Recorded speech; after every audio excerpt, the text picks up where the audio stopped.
guys, it's Living for Shy. I just wanted to welcome you all back to my channel. I have not been back since I delivered my baby and I haven't updated you guys.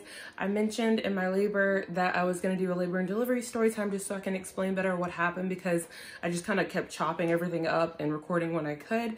But yeah, a lot has happened. As you can see, I took my hair down. I decided to try to get dressed and do my makeup and try to record this video for you guys because it's been a while since I recorded anything. Sorry if you guys can hear the little baby music. My baby's in her swing right now.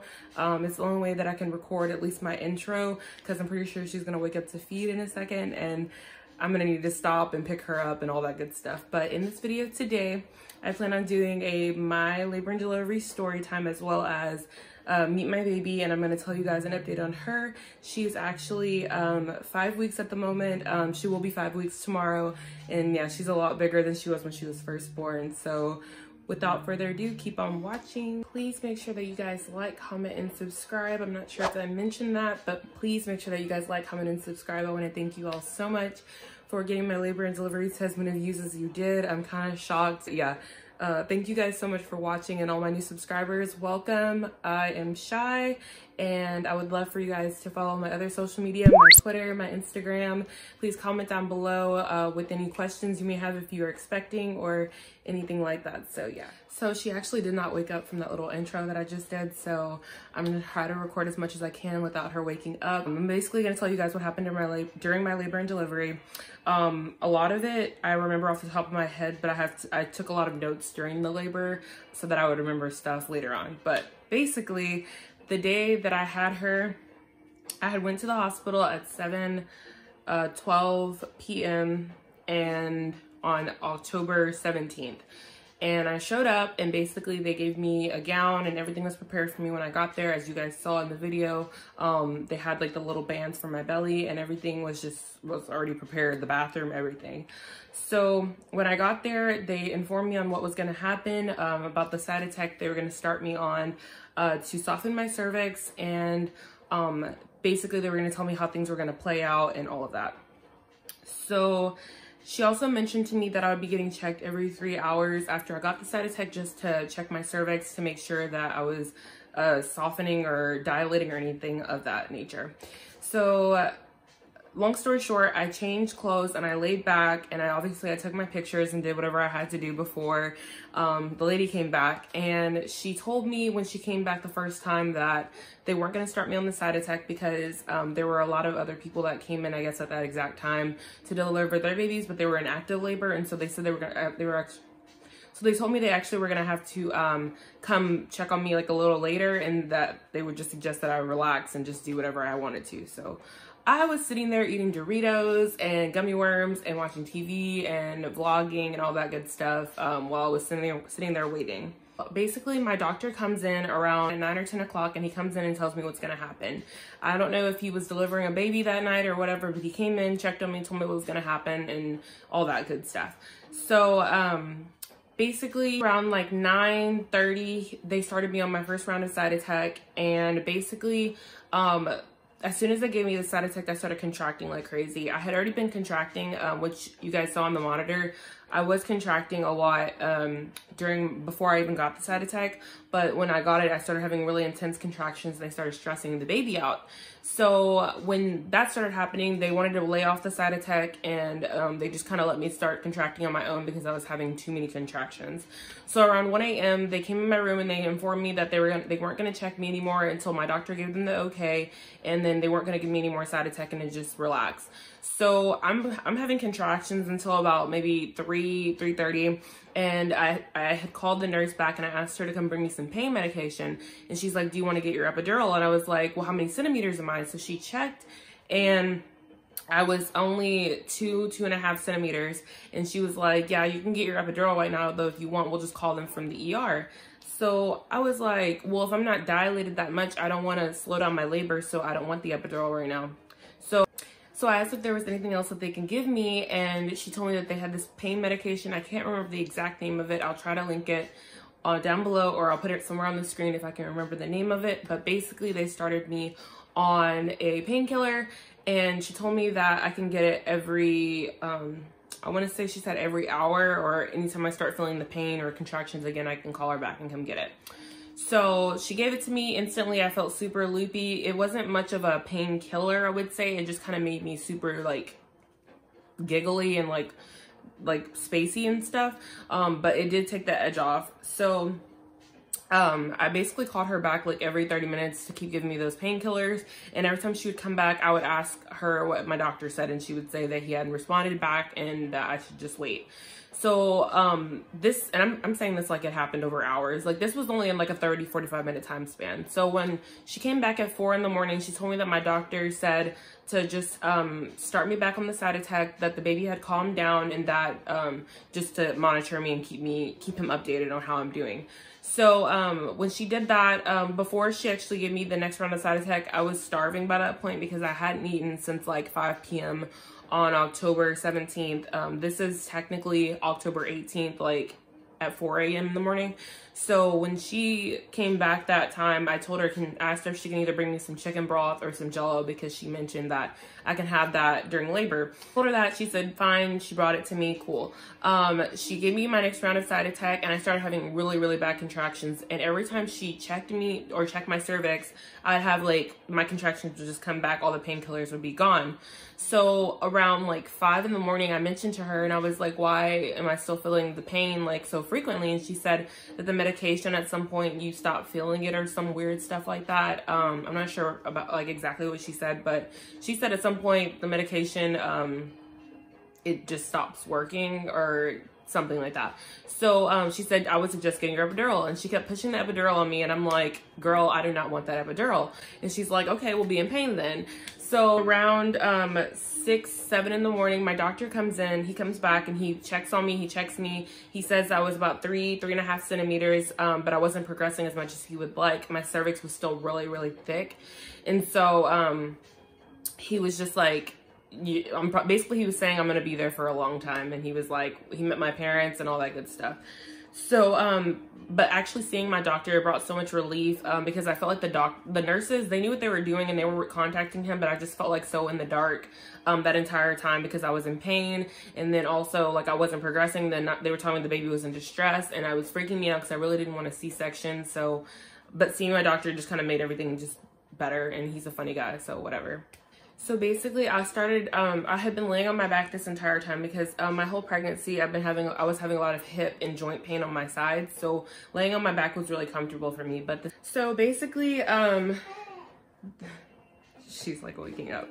But basically, they were bringing me all these papers and waivers and telling me what was going to end up happening. I had to watch some epidural video just for when I did decide to get the epidural. I knew what to expect, but I didn't watch it. She just had to sign off that I actually did watch it, or that it was played in my room.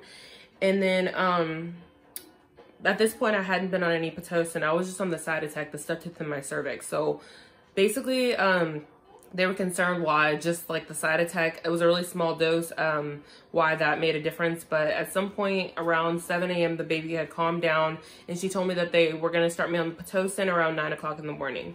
So at that point, I got super nervous, and I was like, I heard all these horror stories about Pitocin, and I just really wanted the epidural at that point. I asked her how many centimeters I was, and I was still sitting at like 3.5, and she's like, yeah, you can get your epidural if you want, but it's gonna have to put like an order in to bring the anesthesiologist upstairs. So I was like, well, can you do that? And she's like, okay, well, we're gonna come back in a little bit. Is there anything else you need? And I asked her to bring me an exercise ball. So she brought me an exercise ball, and I was rolling around on that, as you guys saw in my labor and delivery video.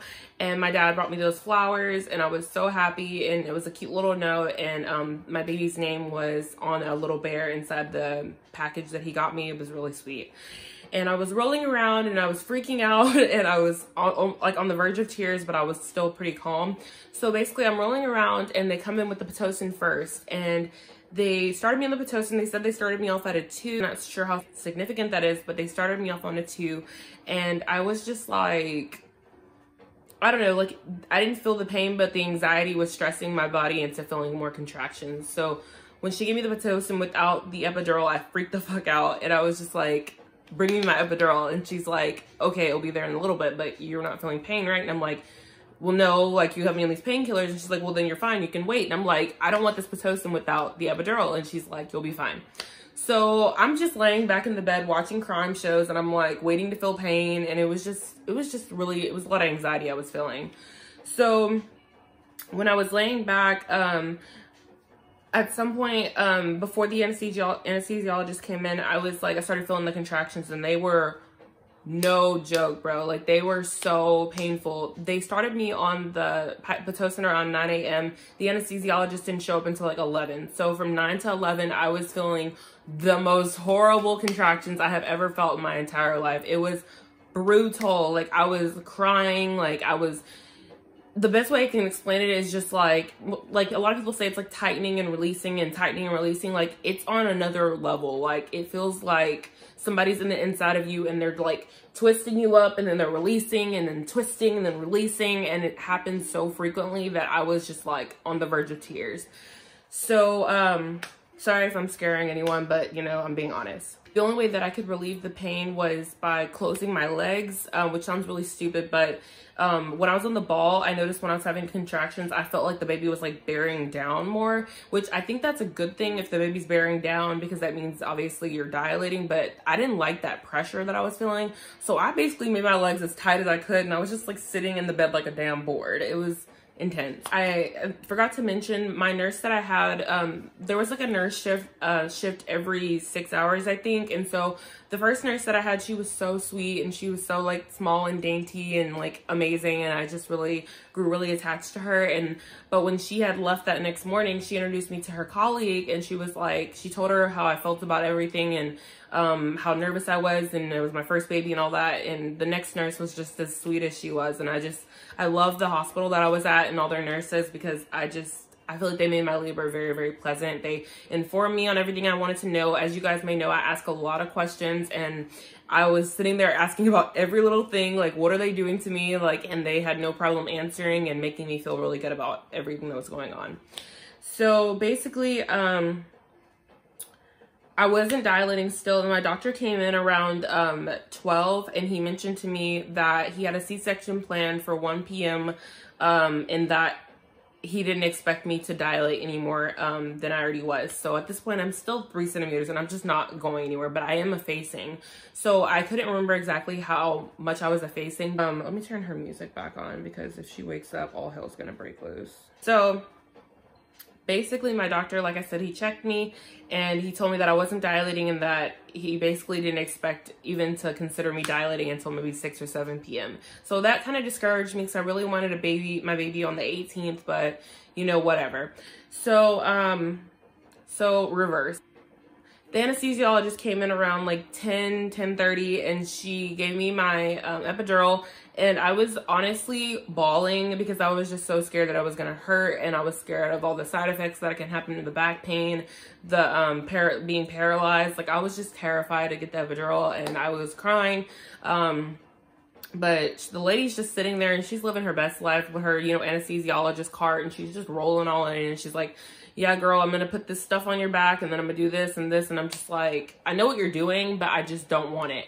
And so I'm crying, and my mom's holding my hands, and she's telling me how strong I am and how I can do this, and that she never would have thought that I would have made it, you know, without the epidural for this long, and that just basically making me feel really good about everything. And so I held my mom's hands. She gave me the numbing shot, and I basically was like, I was trying not to move, but like I moved a little bit, and I was always told that if you moved even a little bit, like you would be paralyzed. So I was crying even harder, because I had like flinched a little bit, but it didn't do anything. Obviously, I'm still moving, you know. But they did that, and then the actual epidural, I felt it only on my left side at first, and it kind of like numbed from like my hip down to my thigh, down to like my whole, just like it like started tingling down. It was a weird feeling. And then out of nowhere, my legs were like vegetable. I didn't say that right. My legs were like numb as fuck. So they laid me back, and they told me that they would prefer if I had laid on my back at first, just so that everything would distribute, and that they would prefer if I didn't wiggle around too much, because she had to tape the epidural on my back to keep it from moving. So next, about an hour or two later, after my doctor had already left, she had came in and mentioned to me that she would prefer if I had laid on my side because the baby was stressed out from me laying on my back, and I didn't feel anything. Like, I was numb from like the middle of my stomach down. Like, I was feeling so pleasant, and honestly, I wasn't just numb down below. Like, I almost felt like kind of dizzy. Like, the epidural just kind of affected me everywhere except for my arms. So I was just sitting there and I was making jokes and I was being silly. And I'm just sitting there and the lady's like, okay, well, we gotta lay you on your side. And I'm like, well, I can't feel anything. And she's like, okay, well, I'll do it for you. So before she laid me on my side, she checked me. And at this point, I had, this was around 1:30, around 2. She checked me and I had dilated to a 4. And so at this point I was excited, and I didn't feel the dilation check, which I hated getting checked for dilation because that stuff hurt so bad, because like my cervix was up really high apparently, and she had to go like really far like in there. But whenever I was numb, my legs just kind of flopped open, and she just checked me and I was like, I didn't feel anything. And so yeah. So she told my doctor that I had dilated to a 4, and my doctor came back in around 3 o'clock, and he came in, checked me, and I was around 4.5, almost 5 centimeters by the time he actually came in. And he checked me, and then he broke my water, and I just felt like a splash. I didn't necessarily feel. It's hard to explain. Like, when you're numb from your epidural, like you can actually. You feel to an extent, like I could move my legs. They were just so numb that I could ignore the pain. I could ignore my legs, if that makes any sense. So basically he broke my water and I felt like a splash, and then they closed my legs and then put me back under my blanket, and I just sat there and was chilling. But again, the lady came back in. The baby was in distress from me laying on my back, so she had to move me on my side. And every time they moved me, they had to keep fixing my monitors, because she would she would jump to the other side of my stomach. So if they put the monitor on the right side, which is basically monitoring her movement, her heart rate, all that stuff, she would move to the whole other side. And so every time they had to keep coming in and like finding the baby back on my stomach. So they laid me on the right side, and I was super duper uncomfortable. And but I was able to like nap every like 10 minutes, and she came in and she checked me again around like 4 or 5 o'clock, and she's like, yo, you're not dilating or thinning out anymore. And so I got kind of upset, and so she brought me a peanut ball, and I put that in between my legs, and I took like a long nap. Well, around 6 or 7 o'clock, my doctor comes in like he said he would. And at this point, I was like 8 centimeters, and I freaked out. I was like, oh my God, what's happening? I was like 8 or 9 centimeters. And they're like, okay, so whatever we're doing, we're going to keep doing it. We're going to like keep laying you on your sides and keep alternating you with the peanut ball for the next few minutes. I mean, not few minutes, for the next like maybe 45 minutes to an hour, and we'll see what happens. So at this point, it's just me and my mom in the room, and we got all excited, but my mom was like starving too, so she had left and went and got food. And so I'm sitting here and I'm like, okay, so if I have this baby with you not here, I'm gonna be pissed. And she's like, Shy, you're fine. Like, you're not gonna dilate that fast. You heard your doctor. He doesn't think you're even gonna have the baby tonight. So they came back and checked me like 30 minutes later, because I started feeling a ton of pain. Like, I started feeling a lot of pressure. Like, something was gonna fall out of me. Like, I felt like all my, like, everything was just gonna fall out. But I was still numb. And honestly, I felt like my epidural was wearing off a little bit. So I had called them back to bring me another like shot of the epidural, because I didn't have that the epidural button thing that everyone says that you can administer it yourself. I had to call them, and they had to like do some beep beep shit on the thing and help me out there. So when she came back, I told her that I was feeling pain, and she said, well, I'm going to check you first, because I don't want, in case you are dilated, I don't want you to get the epidural and be so numb that you can't push. And so I was like, okay, cool. This lady checked me, and I was dead ass 10 centimeters dilated. I lost it. I was in the room by myself. I called my mom. I'm like, you need to bring your ass back here. Like, I am 10 centimeters. Like, come on.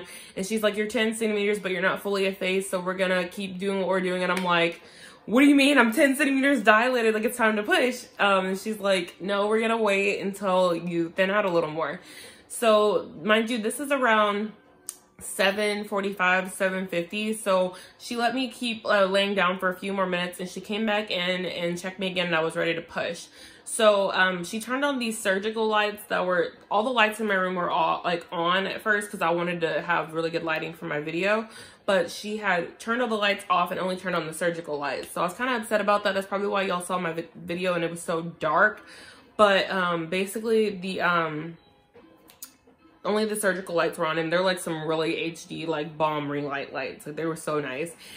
And so she came back in with all her stuff, and she's like, okay, we're gonna do some practice pushes. And okay, let me reverse. So when she checked me and she put her hand up there, this sounds TMI warning, dead ass, when she brought her hand out of me, there was like so much blood and like clots all over her hand. I thought I was having a miscarriage. Like I was like, what the is that on your hand? And she's like, okay, you're ready to push. And I'm like, what?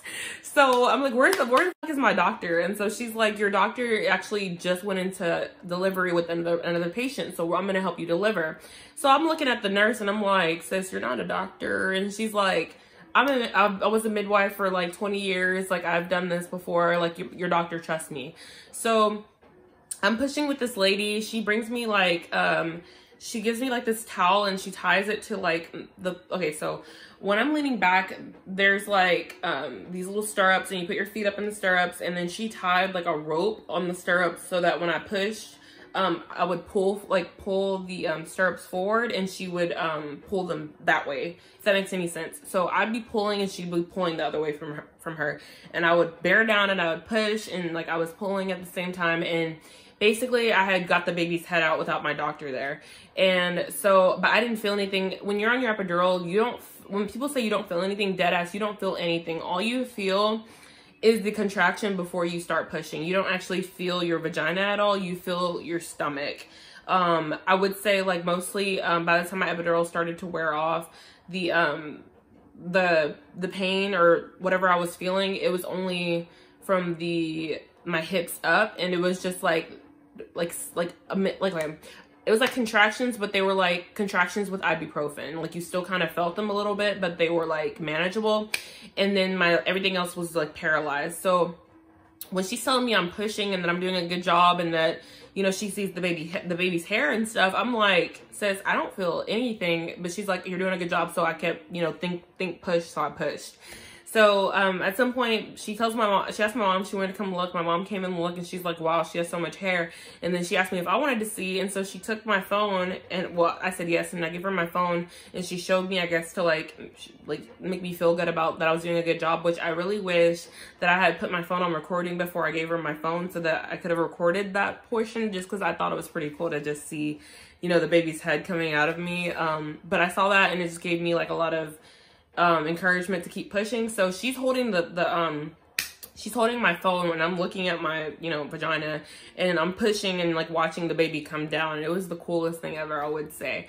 So by the time the baby's head was like, I wouldn't say out, it was almost out, and my doctor had came in, he had all his stuff, and he starts doing his little, you know, doctor finger thing, and he's like guiding the baby out, and at the same time she's still like having me push. So in total, I pushed 50 minutes. I don't want to say it didn't feel like it was 50 minutes. It felt like it was like 10 minutes. It felt like it happened all so fast. But I was pushing. And then at some point, obviously, the baby came out. And I was in utter shock when I first saw her. Like, I knew there was a baby in there. But when I saw her, I was just like, whoa. So she came out. She wasn't crying at first, which kind of concerned me. And what also concerned me was how like serious everyone's faces looked. Like there were like a lot of nurses in there, and there were like 2 of them that was helping me with the baby, and then there were like 2 helping my doctor, and they're like talking about like I was hemorrhaging and bleeding out. It was a lot. So they lay her on my chest, and I started crying. My mom's recording, you know, all that good stuff. And but they had her so high up on my neck that I really couldn't see her face, and I was scared to move her just because I had never held a baby before. Well, I had when I was younger, but I couldn't remember, you know, I haven't been around like, you know, young kids ever. So like, I was just scared to move her. I was like, she's comfortable, don't touch her, and all that stuff. But I was still able to kind of look at her face, and I was crying, and I was looking at her hair. And at the same time, like everyone's so focused on the baby that no one was focusing on the doctor. So the doctor, he looked mad concerned, and I'm thinking, you know, this is what everyone does. He just sews everyone up. Maybe I tore a little bit. And so at some point I saw the nurse that was helping me before my doctor came in. She was getting like vials of like my blood that was coming out of me and taking it to the lab. So I'm like, okay, that doesn't sound right. And so they had yelled like a code something. I could have sworn they said code blue, but my mom said that means that somebody died. So I had to make sure I was still recording. So basically they yelled like a freaking code blue or something like that. And I was like freaking out. And so yeah. So basically, I had nursed her after I did the skin to skin. I'm sorry, like at this point, everything kind of got dizzy and I couldn't remember much. But after she was laying on my chest for like an hour, and then I nursed her for a little bit. She latched like immediately. She has an amazing latch, and it didn't hurt at all. Surprisingly, like breastfeeding, like I'll do a whole nother video on breastfeeding, but I got y'all on like some tips on making it more pleasant. But basically, after my doctor and everyone had left, my doctor just looked really like pissed off, but he was saying congratulations. He just looked irritated. So, but I didn't know why he was mad. So after he had been down there fixing me up for like a good hour after, like the entire time she was on my chest, he was down there. He delivered my placenta, and then he was just down there and he was fixing me. So, I asked the nurse, because they took the baby to the baby unit or whatever for a little bit, so they can give her first shots and her first bath or something, because they didn't do it in the room, because I was honestly so overwhelmed and I was crying and I was just like, I had so much anxiety that like they could tell and they just wanted to help me out. So after I finished nursing her and they weighed her and stuff, they took her away for maybe 15-20 minutes, and I asked my dad to bring me some wings. And I asked the nurse, and I was like, so what happened? Like, did I tear? Like, why did everyone look so concerned?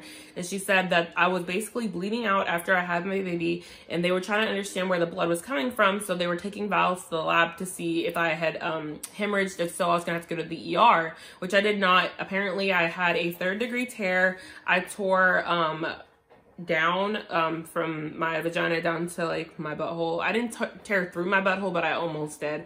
And I tore through muscle. It was so bad, and my doctor was basically trying to fix it, but she was like, my doctor was mad at her because apparently he said if he was there I wouldn't have tore, but it was because of how hard she was having me push that he wouldn't have done that. And he was mad at her, and she told me, because I think she was like bitching a little bit, but told me how long I pushed. I pushed 50 minutes in total. I'm not sure if I mentioned that already, but I pushed 50 minutes, and my baby was 7 pounds, 4 ounces, 21 3/4 inches, and she was just she's the most precious thing I've ever seen in my entire life. After I ate my wings and stuff and had my little moment to get my life together, my dad brought the wings from the place that I wanted them, and I ate my wings. I actually didn't see my baby again for like a while. So after I ate my wings and stuff, I don't think I saw my baby again until I went to the postpartum unit. But after I had her and I ate, she wanted to wait till my epidural wore off, and I was asking for her, but they were, you know, making sure she was okay in the baby unit. So she waits for my epidural to wear off, and she helped me, her and my mom helped me to the bathroom, and I was in so much pain. There was blood everywhere. It was all over the floor. It was on the walls. It looked like a freaking horror movie. And they walked me to the bathroom, and they said, you need to pee and you need to poop. And I could not do either. Like, I just felt like, once I felt that, like, I felt like I was hit by a car. Like, it was horrible. My epidural wore off. Like, it was just, everything was just so sore and like painful, and it was bad. But I'm gonna do a whole postpartum video. I'm gonna start back up where I left off here, where I talked about the part where I actually got up and went to the bathroom, what they gave me, all that stuff, and all the stuff from when I went back home. But yeah, next I'm gonna show you guys my baby, so I'll be right back. Okay guys, so here is my baby. I just woke her up. She's not happy. So guys, here is Miss Navi Rain. Her name is pronounced Navi Rain. I know a lot of people have been asking me if her name is Navy or Navi or just like weird stuff like that, but no, her name is Navi. And I'm gonna show you guys her face. She looks a lot different than she did when she was first born. Uh-oh, mama. You drew then? She looks a lot different than she did when she was first born. Yeah, this is my baby. She is 4 weeks and 6 days, so she'll be 5 weeks tomorrow. And she's super tired and look, you a little cranky. Why are you so cranky, mama? Yeah, she's so precious. I'm obsessed. I'm gonna do a little close-up of her so you guys can see her. But yeah, make sure that you guys like, comment, and subscribe. Please share this video. And yeah, say bye. She's not having it. Make sure you guys follow me on Instagram because she does some funny stuff. Yeah, thank you for watching.